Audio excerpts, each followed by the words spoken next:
Good morning, students. This is your English literature class. Today, we are going to take another new interesting chapter about a voyage. This chapter is from your book, Hornbill. The name of the chapter is We Are Not Afraid to Die If We Can All Be Together. That means they say that if we are together, we are not afraid to die. The writer of this chapter is Gordon Cook and Alan East. This is a story about a family who wanted to duplicate the feat of Captain Cook, who had undertaken a voyage 200 years ago, and they wanted to repeat that voyage once again. So this and what they came across on their voyage, it is a description of the problems that was on their way to the voyage. So let us start reading the chapter and you will follow the story. It is an interesting story. Listen to it and read it carefully. So it was in July 1976. My wife, the writer, and his family undertook this voyage. So my wife Mary, son Jonathan, and 6-year-old daughter, her name was Suzanne. She and I set sail from Plymouth, England to duplicate the round the voyage made 200 years early by Captain Cook. As I told you, they wanted to relive the voyage that was made by Captain Cook some 200 years ago. So, for the longest time, Mary and I, a 37-year-old businessman, had dreamt of sailing in the wake of the famous explorer, and for the past 16 years, we had spent all our leisure time honing our seafaring skills in British waters. So, the writer of the story, whose age is 37 years old, he was a businessman and he had dreamt of taking a round the world trip on a boat. So for the last 16 years, they were getting ready for this historical voyage, which they started from Plymouth in England. So we will see what has happened in this voyage. Our boat, Wave Walker. So they named their boat Wave Walker. The name of the boat was Wave Walker. A 23-meter. The length of the boat was 23 meters, 30 tons, and the weight of the boat was 30 tons. It was made of wooden hull. Beauty had been professionally built and had spent months fitting it out and testing it in the roughest weather we could find. So they took a long time to prepare the boat for the longest voyage they wanted to undertake and had spent months fitting it out. Means they took a long time to make the boat ready for their journey. And they tested it several times in the roughest weather so that the boat does not break on the mid-journey. The first leg of our planned 3 years.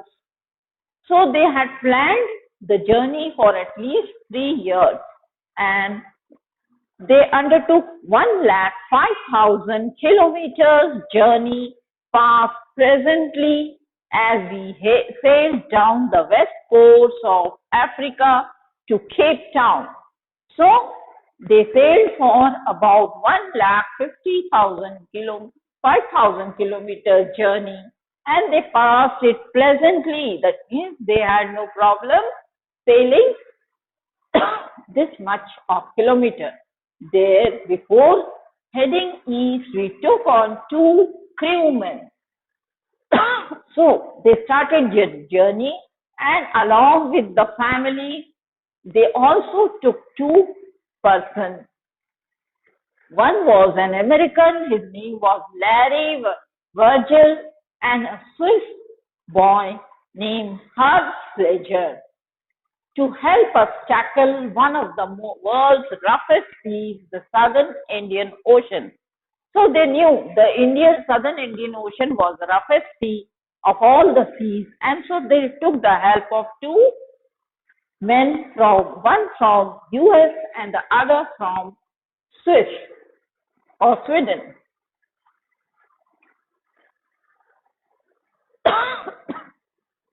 On our second day out of Cape Town, where is Cape Town? Cape Town is situated in South Africa. So we began to encounter strong gales. What is gale? Strong winds. For the next few weeks, they blew continuously. Gale did not worry me. So for the next 2 weeks, strong winds were continuously blowing. But the man was not worried about the wind. But the size of the wave was alarming. It was 15 meters as high as our main mast. So the writer was not at all worried about the strong winds because he had prepared his boat for surviving in the toughest weather. But he was afraid of the strong waves. The wave rose up to 15 meters high and it almost covered the mast of the boat. December 25 found us 3,500 kilometers east of Cape Town. So now they were about 3,500 kilometers away from Cape Town, that is from Africa. Despite atrocious weather, we had a wonderful holiday complete with a Christmas tree. So, though the weather was quite harsh, they had a very good Christmas and they celebrated it with a Christmas tree and many other things. New Year's Day saw no improvement in the weather, and fast the New Year was also approaching. But the weather did not change at all.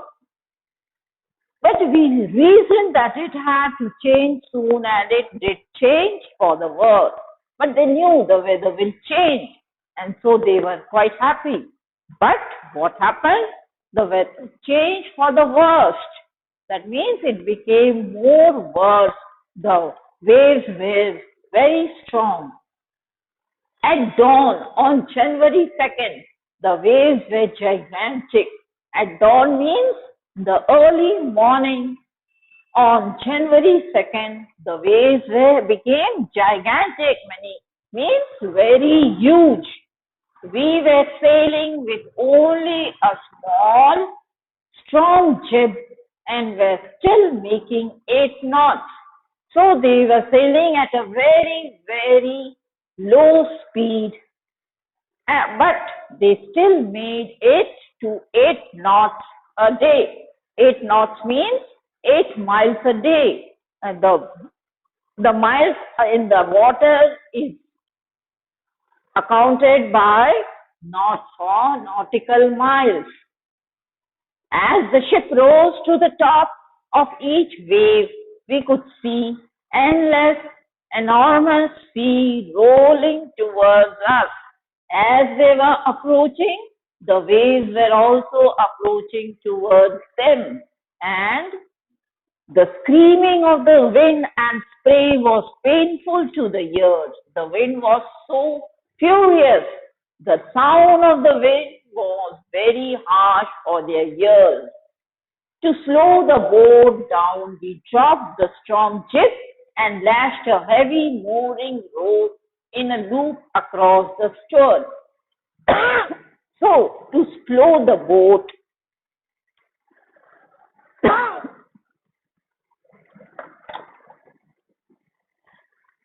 So to slow the boat, they they rolled down the ropes of the boat and the, they dropped the strong jib and lash a heavy mooring rope in a loop across the stern. Then we double lash everything, went through our life raft, drill attached lifelines, don oilskins and life jackets, and waited. So now they were ready with all the life jackets and everything. In case the boat got drowned, they can easily keep themselves alive by jumping in the water. So they had donned means they had worn the oilskins and life jackets and waited. The first indication of impending disaster came at about 6 p.m. with an ominous silence.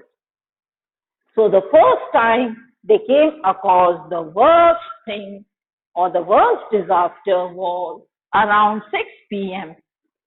and everything was silent around. The wind dropped. The wind was now no more blowing and the sky immediately grew dark. That means there were dark clouds around and the wind had stopped and they knew something worse was going to happen. Then came a growing roar and an enormous cloud towered after of the ship. So what happened now? There was a huge wave around and it had almost covered the ship. With horror, I realized that it was not a cloud, but a wave like no other I had seen ever. So the cloud, the dark cloud that he had seen earlier, that was mistaken, and it actually was a wave that had come across, and they were all horrified. But a wave, and the writer had never seen such a wave in his life. It appeared perfectly vertical and almost twice the height of the other wave. So this was a very, very huge wave. It was almost twice the height of another normal wave. It was so huge. And as I was losing consciousness, I felt quite peaceful. I realized that it was not a cloud, but a wave like no other I had ever seen. It appears perfectly vertical and almost twice the height of other waves, with a frightful breaking chest. The roar increased to a thunder as stern moved up and face of the wave. So the roar increased. What is roar? Roar means a sound, a huge, horrifying sound, increased to a thunder as the stern moved up and the face of the wave. And for a moment, I thought we might ride over it, but then a tremendous explosion shook the deck. So at first, the writer thought that they will overcome the wave and go away. But what happened? It was very tremendous and it exploded and it shook the deck. Deck means the upper portion of the ship.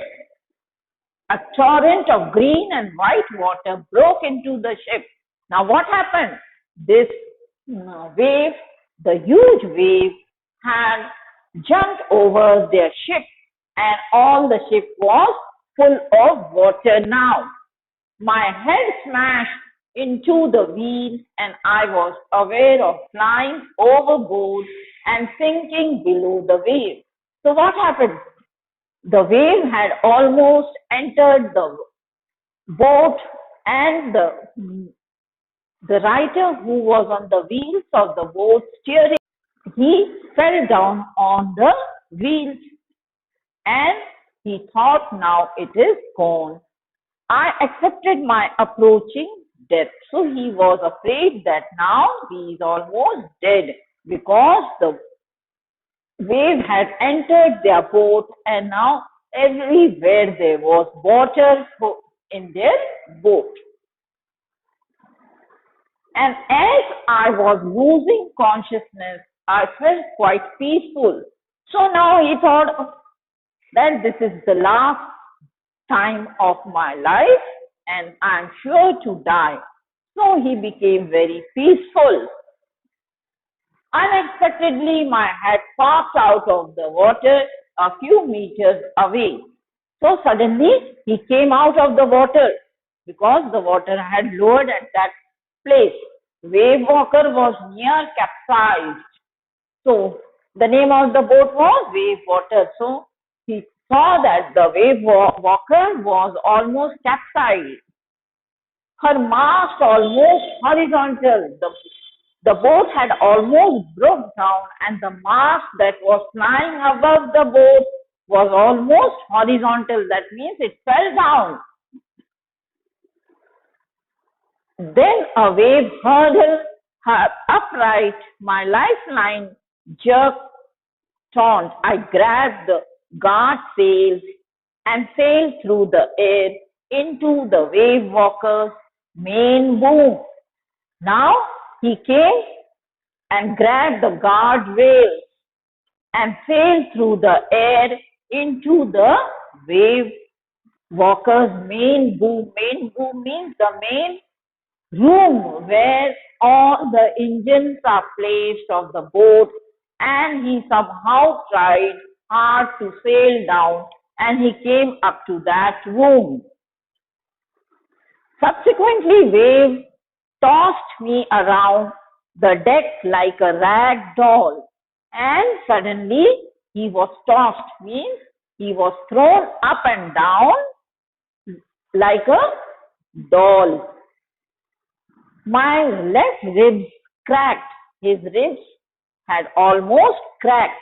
My mouth filled with blood and broken teeth. As he was tossed up and down in the boat, his ribs broke and his mouth was filled with blood and most of his tooth had been broken. Somehow I found the wheel, lined up the stern for the next wave and hung on. So he took shelter around the wheel of the boat because there was another wave fast approaching and the wave was almost touching the boat.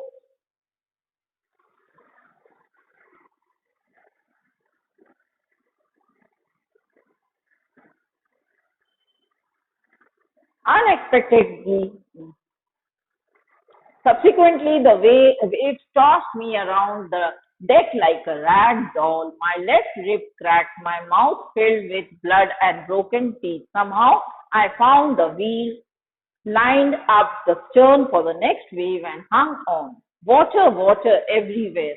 I could feel that the ship had water below, but I dare not abandon the wheel to investigate. So what happened? The boat was filled with water and it was water and water everywhere in the boat. But he dare not go to see what had actually happened and he was there for some time. The front, the front hatch, hatch was thrown open and Mary appeared. So something broke open and he saw Mary over there. We are thinking she screamed. So Mary was quite afraid and said that we are thinking, that means we are drowning. The decks are smashed. We are full of water. So Mary says that we are now sure to sink or drown in the water because everything, the deck had been smashed. Smash means broken and now the entire boat was full of water. Take the wheel, I shouted as I scrambled for the hatch. So the writer told Mary that you go and handle the wheels of the boat and I will see what has happened. Larry and Herb were pumping like madmen. So they had two helpers with them. One was Larry and the other was Herb. What they were doing? They were pumping out the water from the ship like a madman. Constantly they were throwing out the water. Broken timbers hung at crazy angles. What is timber? Timber means wood. So the wood of the boat were broken and they hang like anything, like crazy angles. The whole starboard side bunched towards clothes, crockeries and charts, tins and toys sloshed about in deep water. So everything went hither and thither. That was in the boat. That was the crockeries, the clothes and the toys and many other things. It went all around and everything was scattered around in the boat. So I swam half crawled into the children's cabin. Now the father has come to find out where the children were, Mary, Suzanne and Jonathan.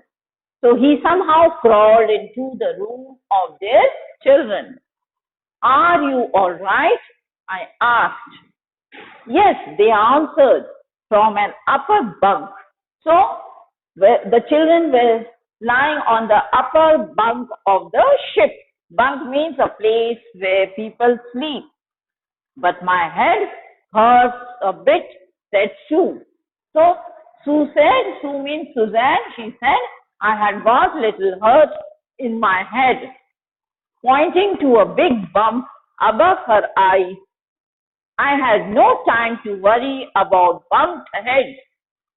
So the man was very much busy to find out way how to overcome. So he had no time to find out where Suzanne got hurt. After finding a hammer, screw and canvas, I struggled back on deck. So the writer was very busy finding out some hammer, some screw, some instruments so that he could keep the boat in proper shape. I struggled back on deck. He came back on the deck with the starboard side bashed open. We were talking with water with each wave that broke over us.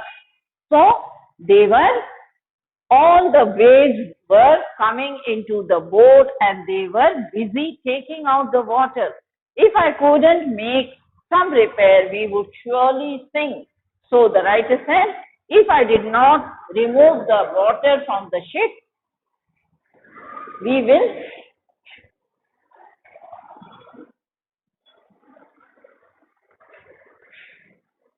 would surely sink. Somehow, I managed to stretch canvas and screw waterproof hatch covers across the gasping holes. Some water continued to stream below, but most of it was now being deflected over the side. So, as the water was coming inside the boat, the writer tried to throw away the water somehow, but more water came in, and in this way they were very much in great problem. More problems arose when our hand pump started to block up with the debris floating around the cabin and the electric pump short-circuited. Now what happened? The pump that they were using to pump out the water from the boat got blocked because all the dirt that had entered into the ship from the sea was blocking the pump, and it got blocked, and also there was a short circuit in the pump. So now the pump was no more working. The water level rose threateningly, and after the pump stopped, the water level also increased in the pump. Back on deck, I found that our two spare hand pumps had been wrenched overboard along with the forestay sail, the jib, the dinges, and the main anchor. So they had also placed some extra pump in the boat so that they could easily take its help from time to time in these frightening situations. Now, the water level rose threateningly. Back on the deck, I found that two spare hand pumps had been wrenched abroad along with the forestay sail, the jib, the dinges, and the main anchor.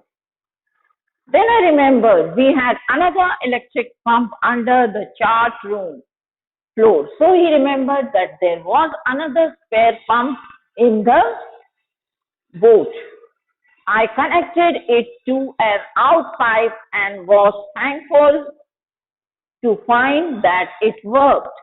The night dragged on with an endless, bitterly cold routine of pumping, steering, and working the radio. So all night, the writer was busy pumping out water from the boat, and it was bitterly cold, and all around it was quite cold, but they were continuously working and removing the water from the pump. They were steering out the boat, and the radio also were not working properly. We are getting no replies to our mayday call. So there was no reply because the radio was not working. What is mayday call? Mayday call means a call for help. So they were asking for help from somewhere, but nobody could listen because their radio was also not working properly, which was not surprising in this remote corner of the world. So they knew that they were in some remote, far away corner of the world, and nobody will help them because nobody knows where they are. Sue's head had swollen alarmingly. You remember, Sue had got some, um, her head was broken due to some bumps, and now it was swollen, and it was alarmingly swollen. She had two enormous black eyes, and her eyes were also hit by something, so they became all black. And now she showed us a deep cut on her arm, and she was also she showed a deep cut on her arm. When I asked why she hadn't made more of her injuries before this, she replied, I didn't want to worry you when you were trying to save us all. So the daughter said, I did not want to worry you, father, because you were busy helping us and saving us. So, students, have you followed the first part of this lesson? It was a very dangerous time for the writers because they had come across huge waves in the southern Indian Ocean. In the next video, we will see what happened, whether they were saved or whether they all died. Thank you.